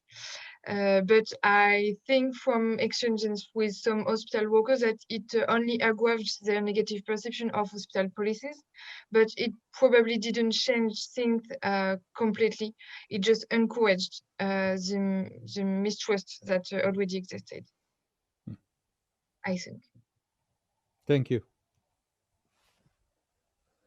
So I think there are some more questions. I think there is one question to Professor George. Have you tested your model in USA? Can you answer, Professor George? Yeah, as a matter of fact, I have some slides that address that. If I have a few minutes, I can show you how the data matches if people are interested. So let me do that. So, you know, there's always a temptation to look at real data. And one of the things that I'll skip through the equations, and there are all kinds of complications, but basically the New York Times has done a lot of data, and one of the tests of the model is to see whether this factor here should be a constant, okay? And I did that by taking the New York Times data, and if you subtract the differences every day and take the ratio, if the model is correct, this should be a constant, where lambda depends on what percentage of the population is infected. And so the official count is that there are 12 million Americans have been infected, but people argue that it's really larger. So I sort of assumed somewhere between 12 million and 33 million. And when I did the ratios, you could see that the daily ratios are pretty consistent, very close to 1, a little bit better. And depending on different assumptions, you get kind of this BC, which is your rate of infection, is either between 0.09 and 0.1. So it's roughly 10% is your probability of being kind of infected when you contact people. So the data was pretty good because to have a standard deviation of 0.08 and an average of 1.02 is pretty good. So yeah, I tested the data and it seems to be reasonably okay with all the assumptions. Okay, there is one question to Jean-Paul. Do your organization or other related agencies carried out contingency planning after the monitoring and planning in France? Jean-Paul, did you get it? We already had a contingency planning for the whole fire department. We updated it in January, but we are now rewriting it again because we want to differentiate contingency planning from operational issues. So it's two separated knowledge and two separated worlds in our fire department. Contingency planning is how to do the support, if you want, how to empower the operational part. And on the other side, the operational part has to be always in place to deliver the public service. I don't know if I am clear enough, but we have two separated approach. One is crisis management, another one is more contingency planning. Thank you, Jean-Paul. I think there is one more question to Mari from Jay Dukia. Your work would have been more interesting if you have applied the health belief model in your work. Consider this, please. Please answer this question. I have indeed through about it, and I'm also applying the model of Ashzen theory of planned behavior theory. I will be happy to discuss with the person who asked the question about the relevance of his model, because I think that the TPB model is relevant too, but maybe HBM have some interest, other interests. So Okay. okay, if you want, we can. I can send you an email to discuss about that. I will be really happy to discuss about that with you, Jay. Okay, thank you. I think there are no more written questions. If anybody would like to ask further questions by raising hand or verbally also, you can ask. We have still 30 minutes time more, I think. Am I right, Jean-Paul? We have 30 minutes time more? Yes, we can have a small extension of the talk, yes, but yes. If the speakers, the panelists would like to add some more thing which they could not cover during their presentation, also you are most welcome. In between, what I want to underline is that you will receive, each attendee will receive a feedback poll. So you probably have now on your screen. So please feel free. It's very quick for us to follow our activity. But I'm afraid that the speakers are not allowed to fulfill these files. And secondly, I want also to add that at the end of the conference, the proceedings will be available on the websites of TIEMS and Resilience France. So go on, about question, but not for too long time. Okay. So, Mr. Chairman, may I continue with the question? Yes, please, go ahead. Yes. So I have still have several questions for George Markowski. Says, I am personally pretty interested by the modeling question, and I am happy to greet also a former researcher from TJ Whiteson in Yorktown 8. My question is, in your presentation of modeling, you say that you are forced to assume that the behavior of all individuals is in a given compartment must be the same. Do you think that this limitation can be overcome and that we can individually model the people who make up a population? Of course, if you have more compartments, the whole idea is that ultimately the best thing would be to have a compartment of one person, and then you would have this very complicated model. So the point I was trying to make is that the accuracy of the model depends on how many compartments you have and how well you understand the behavior of people in the compartments. So for example, mortality rate is affected by the age of people.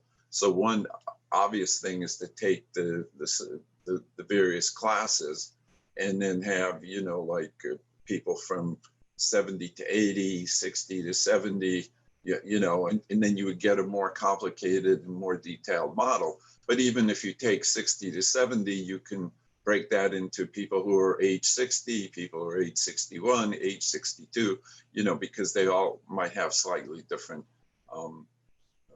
characteristics. So the idea is you try to get a model that's as helpful as possible, but there are qualitative things that you learn from the model. I mean, one of the things that comes out very clearly is that it's very easy to lose control. You know, so when people say, how long will this pandemic last or something? Well, it depends very much on how seriously people take it, because if you just, a few days difference can make a huge difference in the outcome, because you're dealing with an exponential process. So I was just trying to explain the ideas behind the modeling so people can understand what modeling can and cannot do, and all the assumptions and the importance of getting accurate data, which we still don't have, right? I mean, the contact tracing in many circumstances is broken down just because people can't keep up with it. So you're always making assumptions and your best guesses, but still the models give you some information. And do you think that AR and big data be used effectively for this purpose? Yeah, I mean, yes, but with data, you know, the whole question is how accurate is your data? You know, so they're like, if you look at hospitals, not every hospital probably provides as accurate data as possible. As Dr. Greason said, sometimes how do you know that a person died from COVID as opposed to something else? Like, how important? So data is only as good as its quality. So just because you have a lot of data, if you have a lot of bad data, it's not that helpful. If you have a lot of good data, it's very helpful. So one of the things is that when you're in the middle of a pandemic, it's very difficult to collect the data to even understand what's going on. I mean, people are still debating, like, how long does immunity last? If you get COVID once, can you get it again? You know, will there be mutations? So like, even now with COVID, there were different strains of COVID, and with slightly different properties. So it's you can have a lot of data, but handling it is always challenging. Yes, because machine learning, big data will help to initialize the individual behavior. Well, it could help, but you know, with a lot of like machine learning, you need to have a lot of examples, you know, of outcomes, and that's what machine learning does. But when you're experiencing it for the first time, like we are, we don't always have a lot of examples. So it depends on the questions that you ask, whether you can answer them. In other words, if you're taking instances of a patient having such and such symptoms and such characteristics, once you've had thousands of patients, then the machine learning can make good predictions. But if you have one patient with circumstances that you have not seen before, then machine learning is not very helpful. So, you know, these are not simple matters. They're complicated, and we have to keep working. Yeah. Okay. Thank you, George. Yes. Yeah. Let me ask a question to Mr. Tandlich about his big biological and public health implication of the COVID-19 pandemic. Mr. Tandlich, are you still here? Yes, I'm here. Yes, you're here. Okay. Yes, I'm here. Okay. You mentioned the governance framework linked to the COVID crisis. They have indeed been criticized on several occasions. What particularities have you observed concerning the governance of this crisis? Well, pick your poison, I think, around the world. I think there is just about anything you want, you will find it. Let me speak to the country that I know the most about, which is South Africa. Here, the specifics were that early in March 2020, right after maybe a month into the into cases being detected in the country, we went on a really hard lockdown. So that means we were 3 weeks, virtually nothing but essential survival activities were allowed. And it looked like the leadership on the top which was the central government and the president of the country were taking right action. And the idea was that we were going after, like Prof. Markowski already pointed out, to flatten the curve. And the curve was flattened, but then what happened was that there was a lot of problems with the follow-up. So there was no tracing. There was very limited testing at the beginning, and it took a while for the testing capacity to be ramped up so that it could actually make a difference. On the other hand, the government did put in ICU beds, which we didn't have before, both by building new facilities, like similar to what you saw in China, the hospital coming up in 9 days, but also repurposing things like hotels and convention venues. But at the same time, politics again became a problem because all the activities only seem to go so far. So I think it was a mixed bag of success and failure. And at the same time, there were indications that dissent among healthcare professionals who were advising the government was not really well tolerated. The way that it worked was that the Minister of Health became the public face of the response. And there was a committee of leading scientists that were advising him, and they were basically prohibited from speaking to the public directly. And some of them didn't, which caused controversy because that then resulted in mixed messages coming out. So once we came out of the hard lockdown in June, there was a lot of criticism about the fact that the lockdown was done, but then the other knock-on effects were not addressed. So social and economic measures that were needed to support, especially the fact that we have quite a large number of people who are living not in the poverty line, but sort of 43% is the unofficial unemployment rate. So that was rolled out very slowly, and that's where we are still kind of being hampered a little bit. There was a lot. So to summarize, the problem was that the government did a lot of things. A lot of them were done really well, but it seems like every action that they took didn't go far enough in many instances, which is why the knock-on effects are now starting to be felt.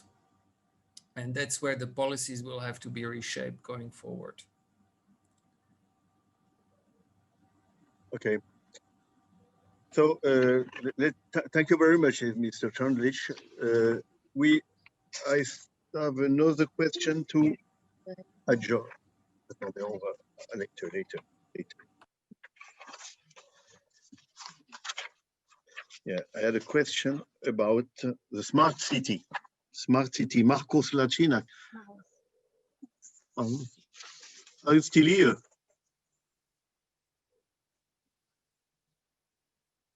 Yes, I'm here. Yes, yeah. Smart city is undoubtedly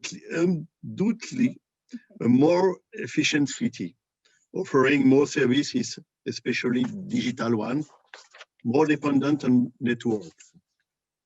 It is also a more complex city, and one can fear more fragile, more vulnerable cities. Can we not fear that the concept of smart city and that of a resilient city are contradictory? Well, of course that using smart applications bring new vulnerabilities. Yes, and that's also why we in our visualization had put safe city concept as the base, and smart is like only the like the higher layer, but not as how to say it. It should be made after we will ensure that all the systems we want to put into our cities are safe at the first place.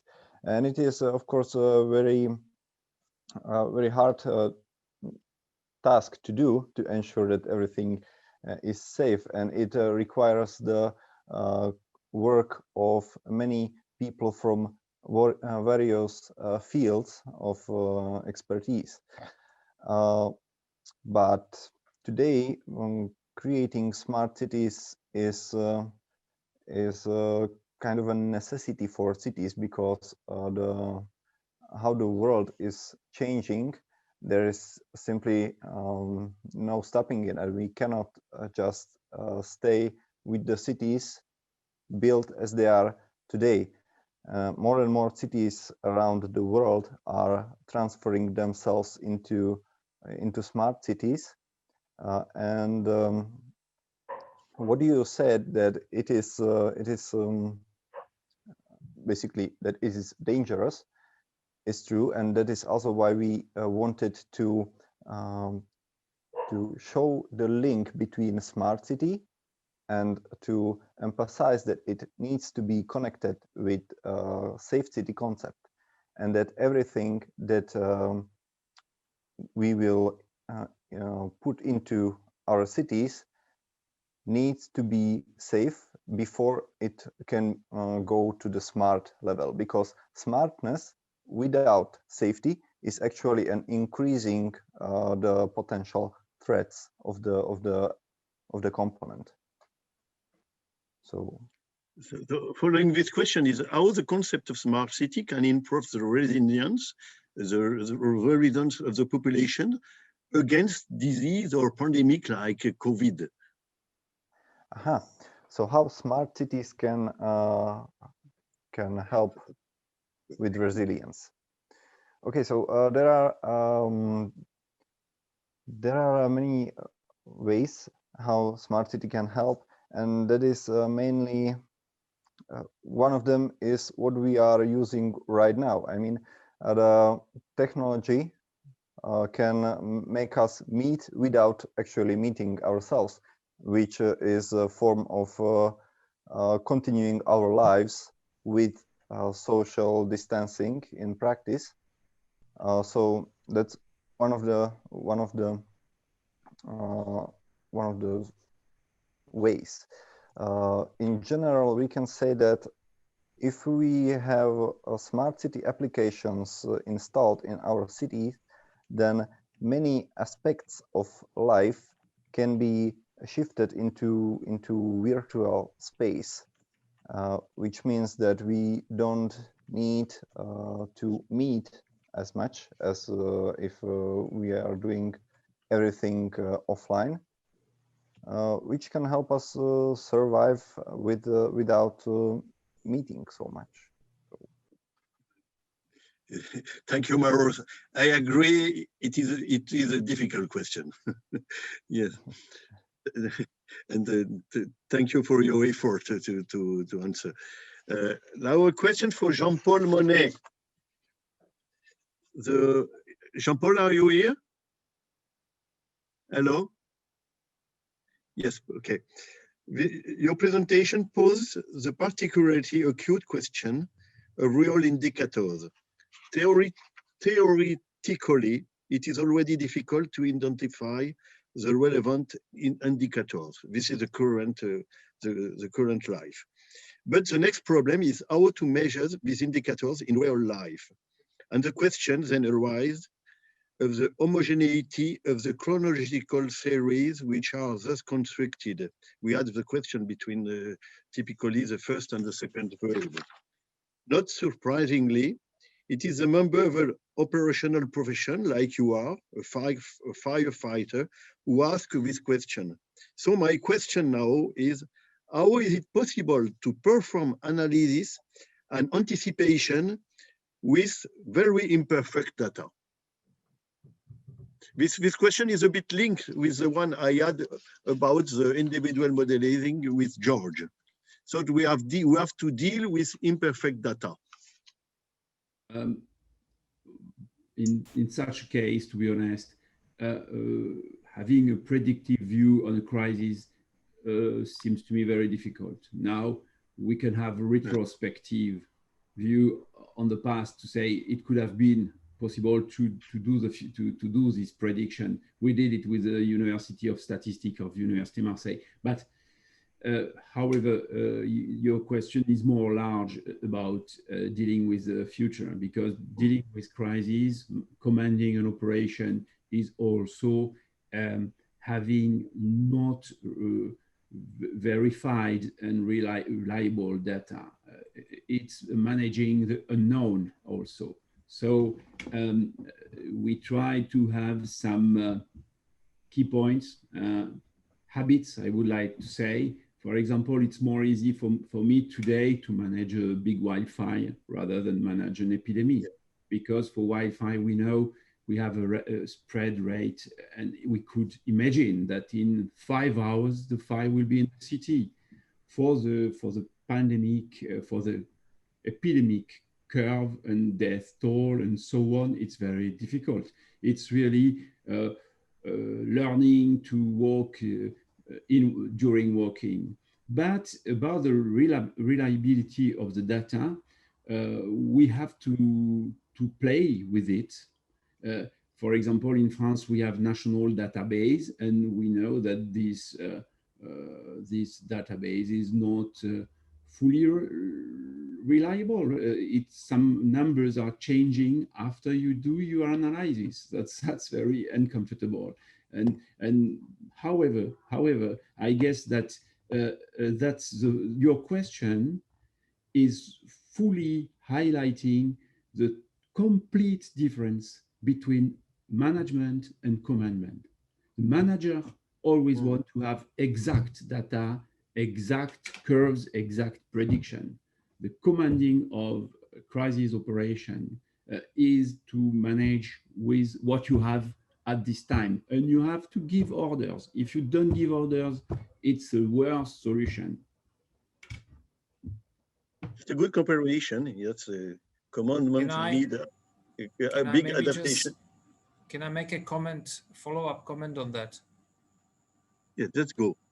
Yeah, this is unrelated to the specific of what Jean-Paul was talking about, but it does follow up from that, and that is that one thing that will have to be looked at as a very strong,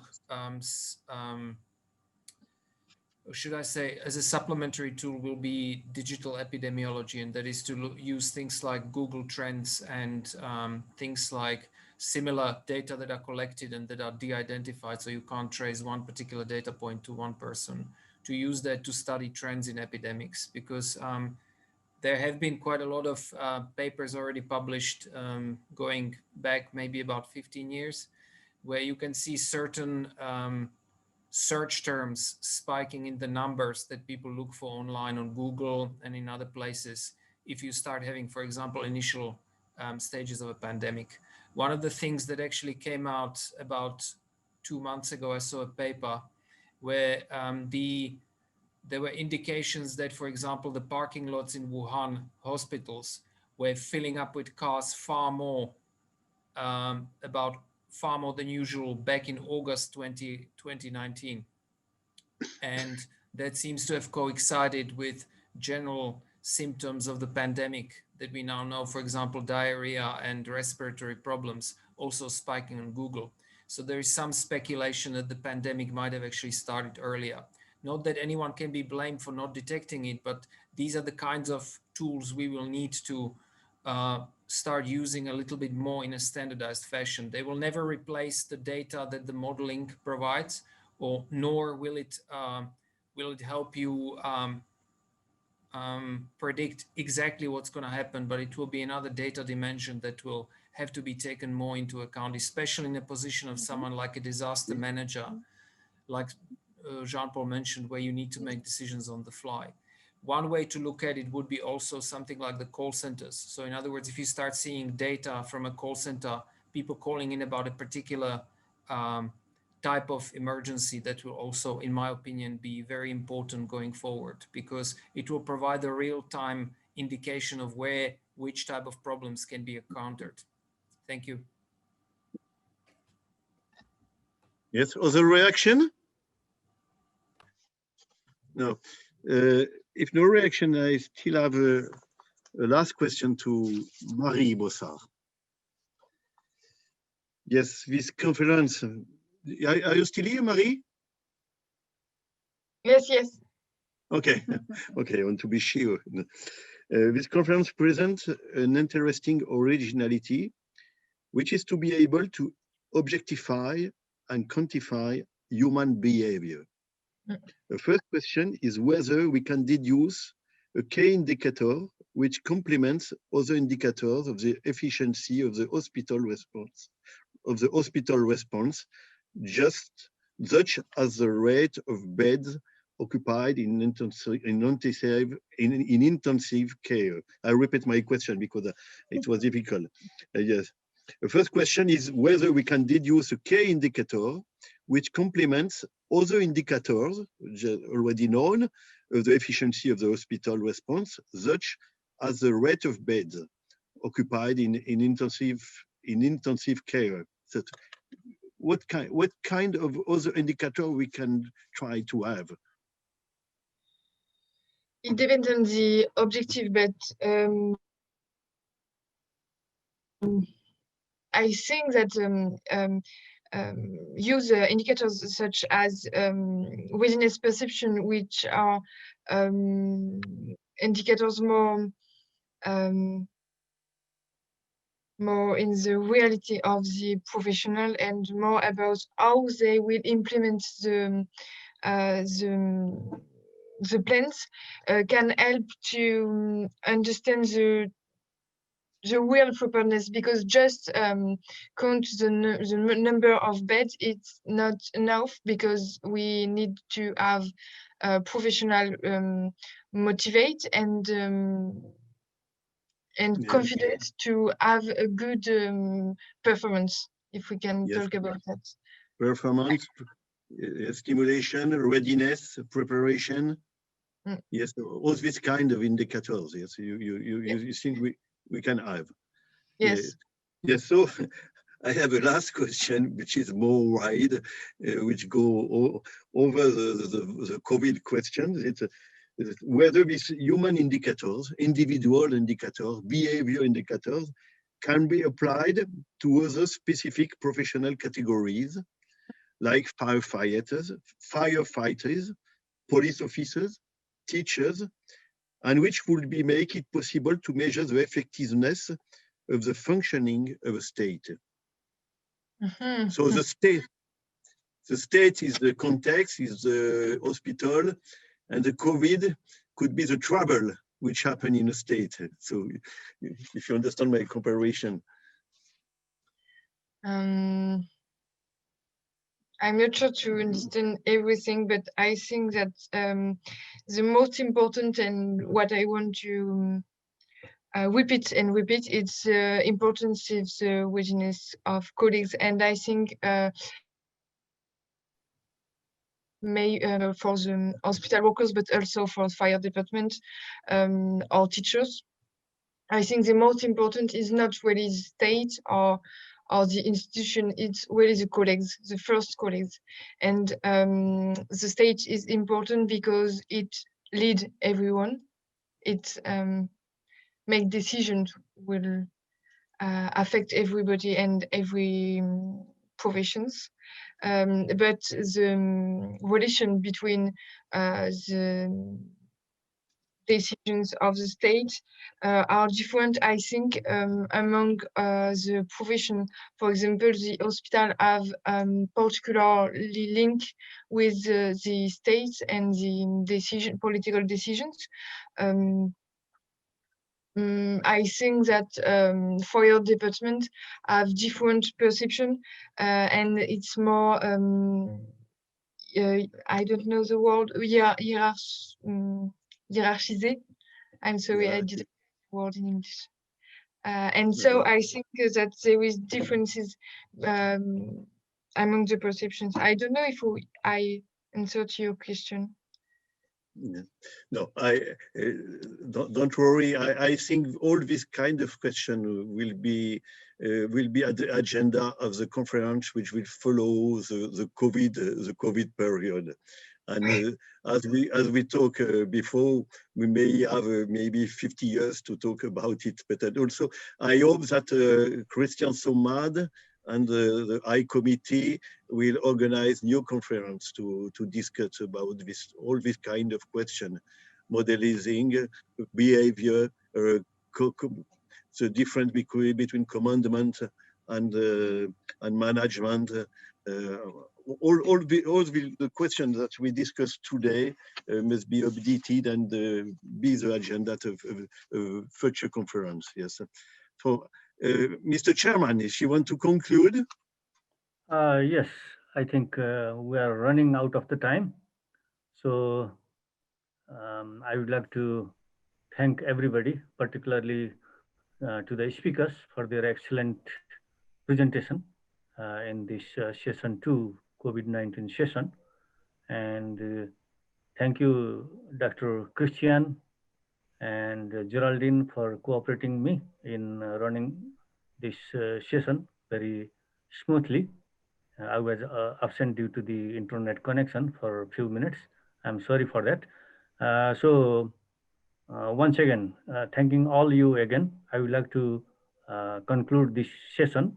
I think there is polls. It will be better to see the result of the polls if it is available now. Okay. Can we see the polls? Well, thank you very much, everybody. We try to put it on the screen. Just a minute for the poll. Okay. Okay. Thank you and good night, everyone. Good night, Min. Night. Good night. Good afternoon, everybody. Bye bye, and good day for Georges. Bye bye. Thank you. Bye. Bye.